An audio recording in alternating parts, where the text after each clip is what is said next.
नमस्कार। आज हम आपको बताने जा रहे हैं इलेक्ट्रिसिटी विद्युत भाग 2। पहले मैं बता चुका हूँ कि एसी क्या है, डीसी क्या है, और ये भी दिया हूँ कि विद्युत क्या है। अब हम समझाएंगे आज कि विद्युत धारा क्या है, विद्युत विभवांतर क्या है, प्रतिरोध क्या है, ओम के नियम क्या है, और प्रतिरोध को प्रभावित करने वाले कारक क्या हैं। इसके साथ साथ प्रतिरोध का समायोजन किस प्रकार किया जाता है, इसके बारे में समझाऊंगा। ध्यान दें। तो सबसे पहले मैं बताता हूँ विद्युत धारा, इलेक्ट्रिक करंट। इलेक्ट्रिक करंट क्या है? तो किसी चालक में इलेक्ट्रॉन के बहाव के दर को विद्युत धारा कहते हैं, या इसको इस प्रकार से भी कह सकते हैं, किसी चालक के अनुप्रस्थ काट से प्रति सेकंड गुजरने वाली आवेश की मात्रा को विद्युत धारा कहते हैं। कहने का मतलब यह है कि किसी भी चालक पदार्थ में कितनी इलेक्ट्रॉन्स बह रहे हैं उसको हम लोग कहते हैं विद्युत धारा। समझ लीजिए, साधारण रूप में समझिए कि जैसे मान लीजिए कि किसी नदी में पानी बह रही है, तो उस पानी में कितनी, उस पानी की चाल कितनी है। समझ में आ गया? नहीं समझे? आप समझिए, नदी है और नदी में क्या है? पानी। तो नदी में पानी है तो नदी हो गया तार, और पानी क्या हो गया? धारा। पानी क्या हो गया? इलेक्ट्रॉन्स। नदी में पानी, और पानी इलेक्ट्रॉन्स है, नदी तार है। इतना समझ में आया? अब पानी जिस वेग से चल रही है वही क्या है? इलेक्ट्रॉन्स है। यानी पानी बह रही है, यानी धारा उसमें चल रहा है, तो क्या है? इलेक्ट्रॉन्स है। तो बहने वाला क्या है? पानी। तो पानी क्या हो गया? इलेक्ट्रॉन्स हो गया, और इलेक्ट्रॉन्स ही बह रहा है। तो वही कह रहा है यहाँ पर कि किसी चालक में इलेक्ट्रॉन्स के बहाव को, जितना इलेक्ट्रॉन्स बहता है उसी को हम लोग कहते हैं विद्युत धारा। नदी, तार, उसमें बहने वाले इलेक्ट्रॉन्स, पानी। समझ में आ गया? तार में बहने वाला इलेक्ट्रॉन्स, पानी, तो उसको हम लोग कहते हैं विद्युत धारा। धारा का एक मान होता है, धारा को हम आई से निरूपित करते हैं, आवेश को Q से और समय को T से। तो इसको हम लोग विद्युत धारा का मान कितना होता है? Q बटा T, अर्थात आवेश बटा समय। धारा का SI मात्रक को हम लोग एम्पियर कहते हैं, और एम्पियर को मापने वाले यंत्र को मीटर कहते हैं, एमीटर। ठीक है। अब इस एम्पियर में, एक एम्पियर में कितना इलेक्ट्रॉन्स बहता है, इसको आज हम लोग जानकारी प्राप्त करेंगे। तो एक इलेक्ट्रॉन्स में लगभग 625 पर लगा दीजिए आप कितने? 16 जीरो। तो ये कितने में हो जाएंगे? महासंख में हो जाएगा। यानी 6 महासंख के आगे जितने संख्या आ जाएंगी महासंख में चला जाएगी। कहीं दहाई, सैकड़ा, हजार, 10,000, लाख, 10 लाख, करोड़, 10 करोड़, अरब, 10 अरब, खरब, 10 खरब, नील, 10 नील, पद्म, 10 पद्म, संख, महासंख, इस तरह से हम लोग पढ़ते हैं। तो ये चीज जो होता है, ये क्या है? ये इसको हम लोग संख्या के रूप में लिखें, लेकिन इसको इस तरह से नहीं लिखा जाता है। हम इसको लिखते हैं मानक रूप में। तो इसको मानक रूप में कैसे लिखा जाता है, और इस जब इसको मानक रूप बताएंगे, लेकिन इसको यह जब हम मानक रूप में लिखते हैं तो यह हो जाता है 6.25 गुना 10 की पावर 18 इलेक्ट्रॉन्स प्रति सेकेंड। यानी कि एक सेकेंड में इलेक्ट्रॉन का जो बहाव होता है उसमें कितनी संख्या होती है, तो वो होता है 6.25 गुना 10 की पावर 18 इलेक्ट्रॉन्स। अब यहाँ देखते हैं कि कैसे इसको हम लोग बदलते हैं। जैसे मान लीजिए कि हमारे पास एक संख्या है 6250000 मान लेते हैं। जब इतना मान लेते हैं तो हमको लिखना क्या है? मानक रूप में, अर्थात इस रूप में लिखना है। इस रूप में कैसे इसको लिखा जाता है? तो जो अंक होता है उसको ज्यों का त्यों लिख दीजिए। जैसे 625, जीरो को अभी मत लिखिए, जीरो को छोड़ दीजिए। जीरो उसको लिखने के लिए क्या करेंगे कि यहाँ पर एक दशमलव बढ़ाएंगे, यानी 625 है तो एक अंक छोड़ करके दशमलव रख दीजिए, और दशमलव रखने के बाद 25 बज रहा है तो 25 से अब गिनना शुरू कीजिए, कितने अंक रह जाते हैं, 1 2 3 4 5 6 7 अंक, तो गुणा का चिन्ह देकर के 10 के पावर लिख दीजिए 7। यही हो गया मानक रूप, यानी इकाई दहाई सैकड़ा हजार 10,000 लाख 10 लाख करोड़ 6 करोड़ 25 लाख को हम मानक रूप में जब लिखेंगे तो 6.25 गुना 10 की पावर 7 हो जाए, ये मानक रूप होता है। तो यहाँ पर वही चीज किया गया है कि यहाँ पर 625 लिख करके यहाँ पर 18 19 16 जीरो जो बैठाए गए हैं इसको ही बनाया गया है यहाँ पर 6.25 गुना 10 के पावर 18। कैसे 625 यहाँ पर लिख दिया गया, 625 के बाद एक अंक के बाद दशमलव रख दिया गया और 25 से गिना गया, तो यहाँ पर गिनने पर कितना आ रहा है, 18 संख्याएं आ रही है।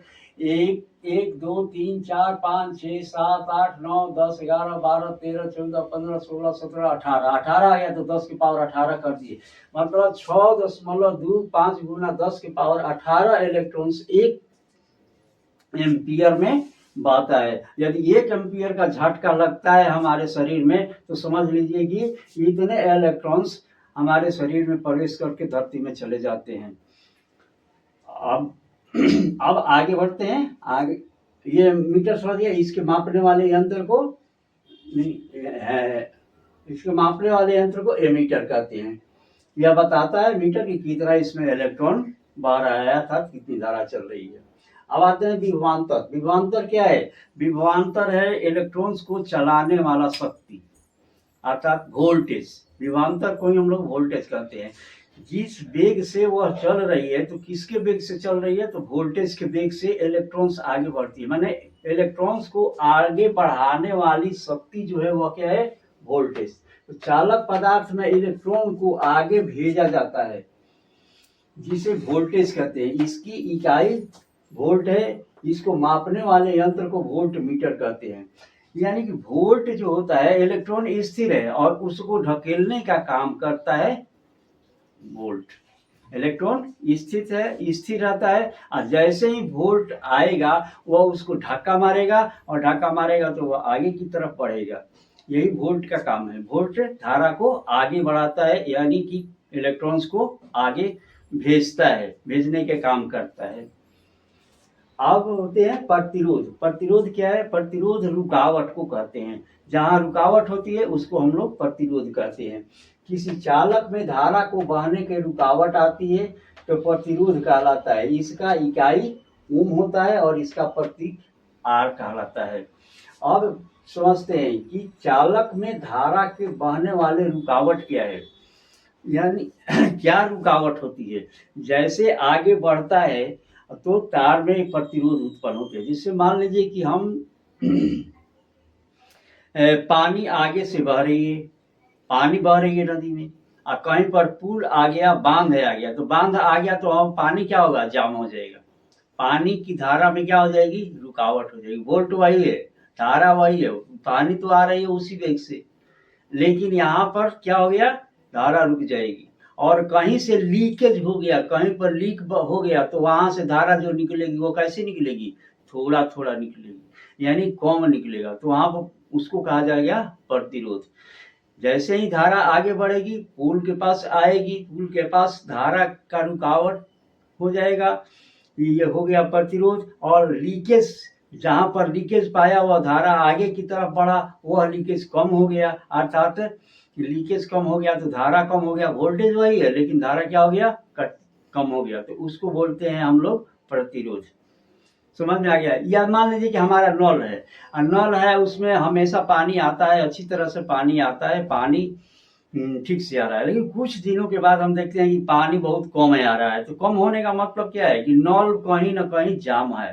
नल जाम है, यदि उस जाम को छोड़ दिया जाता है, हटा दिया जाता है, तो पानी फिर बहना शुरू हो जाता है उसी तरह से। तो रास्ते में जो रुकावट आ रही है, यानी इलेक्ट्रॉन बहता है और इलेक्ट्रॉन को के रास्ते में जो रुकावट आया वही क्या हो गया, प्रतिरोध कहलाता है। तो प्रतिरोध कैसे रुकता है उसको हम आगे बताएंगे। यहाँ पर देखते हैं ओम के नियम, ओम्स लॉ। तापमान स्थिर रहने पर किसी चालक में बहने वाली धारा हम विभवांतर या वोल्ट कहा जाता है, वोल्ट के समानुपाती होती है। ओम के नियम कहता है, वोल्ट तो हम यहाँ पर बता चुके हैं आपको। ओम का नियम क्या है, तापमान स्थिर रहने पर किसी चालक में बहने वाली धारा विभवांतर के समानुपाती होती है। इसका सूत्र होता है वोल्टेज बराबर, अर्थात वोल्ट बराबर आई आर। आई क्या है, धारा है, और आर क्या है, प्रतिरोध। या इसको हम लोग आई बराबर लिखते हैं, यानी धारा बराबर वोल्ट बटा आर लिखते हैं, वी बटा आर, जहाँ वी को विभवांतर यानी वोल्टेज और आई को धारा, आर को प्रतिरोध से निरूपित करते हैं। 5 नंबर, प्रतिरोध को प्रभावित करने वाले कारक। प्रतिरोध को प्रभावित करने वाले कारक कौन कौन, मैंने कौन कौन ऐसा चीज होता है जिसके कारण धारा को रोका जाता है। अभी हम बता रहे थे आपको प्रतिरोध के बारे में, तो हमने बताया कि हम बता रहे हैं। तो इसमें प्रतिरोध को प्रभावित करने वाले कौन कारक है, कौन कौन है, तो तार की लंबाई है। तो तार की लंबाई जितना ही कम होगी प्रतिरोध कम होगा, और तार की लंबाई बढ़ेगी तो प्रतिरोध ज्यादा होगा। कहने का मतलब है कि धारा को यदि तार बहुत लंबा है तो दूरी ज्यादा तय करना पड़ेगा, और तार यदि छोटा है तो उसको दूरी कम तय करना पड़ेगा। तो जैसे ही हम दूरी तय करेंगे तो वहां पर प्रतिरोध कम होगा, और दूरी ज्यादा दूर जाना पड़ेगा तो क्या पड़ेगा, प्रतिरोध ज्यादा लगेगा। इसलिए तार की लंबाई पर भी यह निर्भर करता है कि प्रतिरोध कितना लग रहा है। इसके बाद आता है चालक का क्षेत्रफल। चालक का क्षेत्रफल मतलब क्या, तार की मोटाई पर निर्भर करता है। तार यदि मोटा है तो उसका क्षेत्रफल ज्यादा हो गया, क्षेत्रफल ज्यादा हो गया तो क्षेत्रफल जगह ज्यादा हो गया, और जगह ज्यादा हो गया तो धारा का बहाव आसानी से होने लगा, उसमें रुकावट कम हो गई। और यही तार यदि पतला हो गया तो उसमें जगह कम मिलेगा, जगह कम मिलेगा तो इलेक्ट्रॉन्स को बहने में, इतनी इलेक्ट्रॉन्स है कि पेयर में बहने में तो ढाका ढुकी हो जाएगा। तो ढाका ढुकी में क्या करेगा, वह एक दूसरे से लड़ेंगे ना, तो प्रतिरोध हो जाएगा। तो प्रतिरोध हो जाएगा तो क्या हो जाएगा, धारा की चाल कम हो जाएगी, यानी इलेक्ट्रॉन्स आगे बढ़ने में उसको कम होगा। कहने का मतलब है कि तार की मोटाई पर भी निर्भर करता है धारा का बहाव, इलेक्ट्रॉन का आगे बढ़ने का। तो जितना तार मोटा रहेगा उतना ही अधिक क्या होगा, अधिक दूरी तय, मोटा होगा तो अधिक दूरी आसानी से तय करेगा।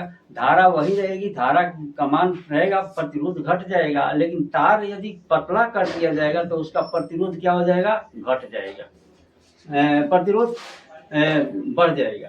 अब आते हैं इसको पदार्थ के प्रकार पर निर्भर करता है। पदार्थ के प्रकार पर कैसे निर्भर करता है कि पदार्थ किस चीज का है, तांबे का है, एल्युमिनियम का, यानी चालक तार जो है वह किस चीज का बना हुआ है, एल्युमिनियम का बना है या आपका बना हुआ है तांबे का बना हुआ है या लोहे का बना हुआ है, किस चीज का बना है इस पर भी निर्भर करता है। तो तांबे और एल्युमिनियम में ज्यादा इलेक्ट्रॉन्स प्रवाहित होते हैं, जबकि अन्य किसी धातु में या किसी चीज में इलेक्ट्रॉन्स की मात्राएं कम होती है और वे बह नहीं पाते हैं।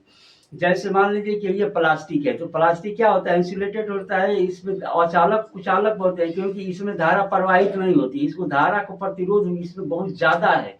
तो धारा का ज्यादा प्रतिरोध है तो जिसके कारण धारा इसमें प्रवाहित हो ही नहीं पाती है।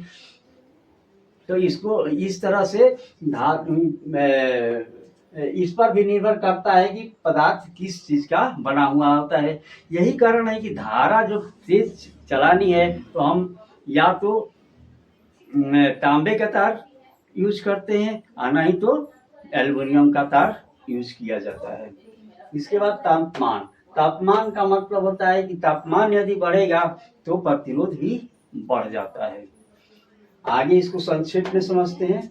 लंबाई बढ़ता है तो प्रतिरोध बढ़ेगा, मोटाई बढ़ता है तो प्रतिरोध घटेगा, और पदार्थ बदलेगा तो प्रतिरोध भी बदल जाता है। जिस तरह का पदार्थ रहेगा उसी तरह का प्रतिरोध चलेगा। तापमान बढ़ेगा तो प्रतिरोध बढ़ेगा। और इसका संयोजन किस प्रकार किया जाता है, इसको हम लोग समझेंगे। यानी कॉम्बिनेशन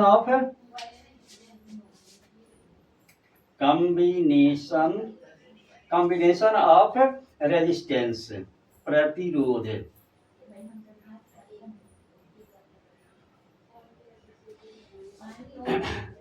इसका मतलब क्या है? दो या दो से अधिक उपकरणों को एक ही सीरीज में यदि लगाया जाता है, एक ही साथ जोड़ा जाता है, तो उसमें रेसिस्टेंस बढ़ जाता है, रेसिस्टेंस का मान बढ़ जाता है। कैसे बढ़ जाता है, आइए इसको देखते हैं, समझते हैं।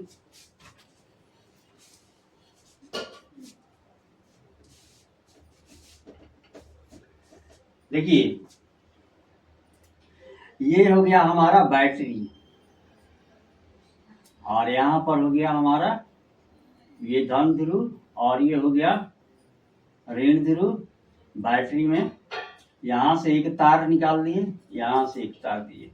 मान लीजिए कि हमको सीरीज में जोड़ना है, यही कहते हैं प्रतिरोध को संयोजित करने में श्रृंखला संयोजन। श्रृंखला संयोजन में यदि हम करते क्या है, तो इसमें देखते हैं कि मान लीजिए कि हमारे पास से इतने बल्ब हैं, 1 2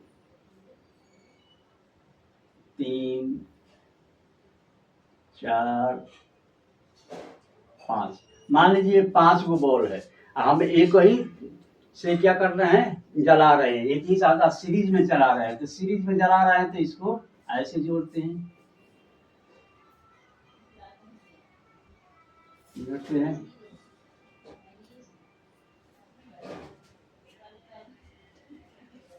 समझ में आ रहा है?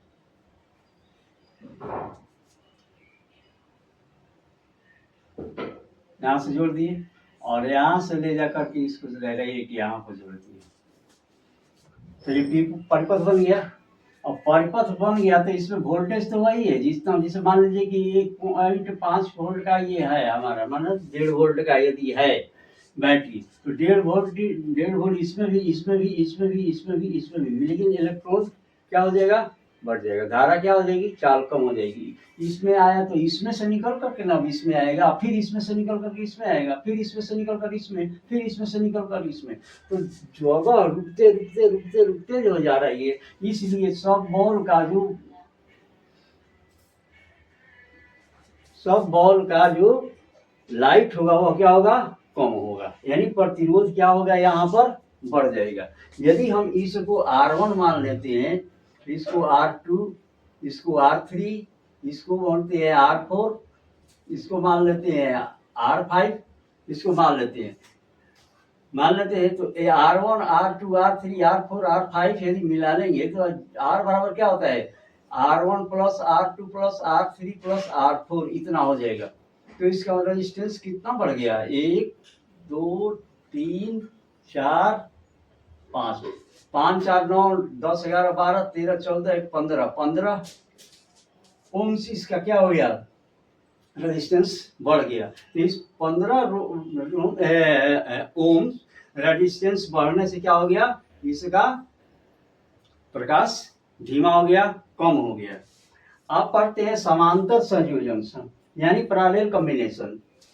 तो इसमें जब प्रतिरोध को अलग अलग शाखाओं से जोड़ा जाता है तो उसे हम समांतर संयोजन या समांतर संयोजन कहते हैं। इसकी विशेषता क्या है कि वोल्टेज वही रहता, वोल्टेज सभी प्रतिरोध में समान रहता है, यानी वोल्टेज वही रहता है और प्रतिरोध क्या हो जाता है, कम हो जाता है। यहाँ पर क्या होता है, वोल्टेज वही रहता है और प्रतिरोध क्या होता है, बढ़ जाता है।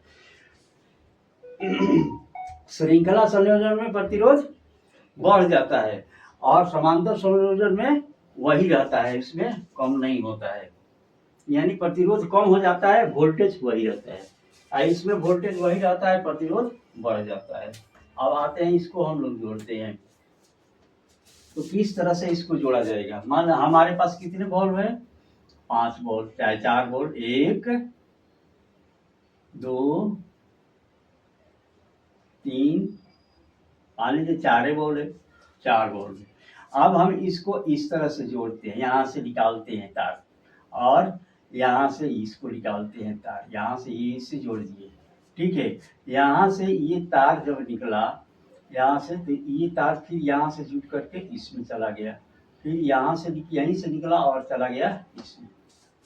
देखिए इसमें भी गया है, इसमें भी गया है, इसमें भी गया है, यहीं से ये तार इसमें भी आया है, यहीं से तार इसमें नहीं गए हैं,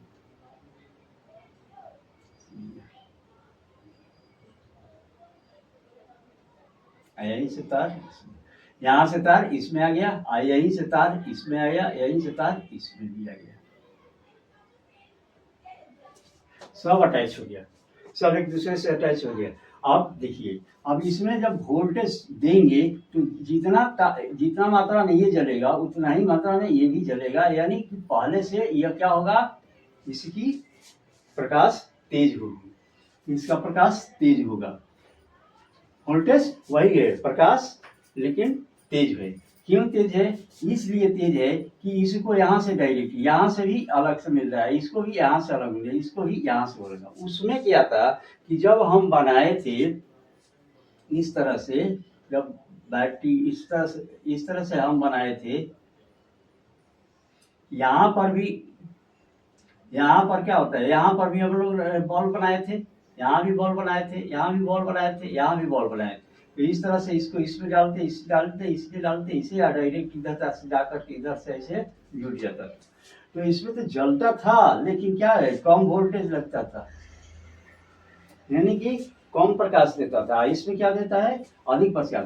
तो इसमें क्या होता है, यदि एक बॉल खराब हो गया, यदि ये बॉल खराब हो गया तो ये बॉल भी क्या हो जाएंगे, खराब हो जाएंगे। ये यदि खराब होगा तो ये दोनों भी क्या हो जाएंगे, खराब हो जाएंगे। यदि ये खराब हो गया, यदि ये, और जब ये खराब हो जाएगा तो ये भी सब खराब हो जाएंगे, माने एक ही चीज में सब खराब हो जाएगा। यानी कहने का मतलब है कि एक बॉल खराब होता तो उसके आगे वाला सब क्या हो जाएगा, खराब हो जाएगा। लेकिन इसमें क्या है कि एक बॉल मान लीजिए कि बीच वाला खराब हो गया, ये वाला खराब हो गया, तो ये दोनों, ये भी जलेगा और ये भी जलेगा, कोई इसमें दिक्कत नहीं आएगी। कैसे नहीं आएगी, अब देखिए, यहाँ से ये धारा यहाँ पर इसमें मिल रही है, यहाँ से माइनस इसको भी मिल रही है, यहाँ पर प्लस इसमें आ रहा है, इसमें आ रहा है, लेकिन यहाँ से तार इसमें आ रहा है ना, इसमें आ रहा है, तो इसमें क्या है, इसमें भी धारा मिल रहा है, यहाँ से माइनस भी मिल रहा है, इसमें भी प्लस मिल रहा है, इसमें भी माइनस मिल रहा है। तो इस तरह से ये समांतर श्रेणी में जो चलाया गया है, जोड़ा गया है, इसमें कोई एक उपकरण यदि खराब हो जाता है तो बाकी सब उपकरण चलते हैं। लेकिन इसमें क्या होता है, यदि एक से सीरीज में जोड़ते हैं तो एक उपकरण खराब होता है तो उसके आगे सभी उपकरण क्या हो जाते हैं, काम करना बंद कर देते हैं। तो इस प्रकार से आज हमने समझा विद्युत धारा, विद्युत विभवांतर, प्रतिरोध, ओम के नियम और प्रतिरोध को प्रभावित करने वाले कारक, साथ ही साथ प्रतिरोध का समायोजन। Thank you.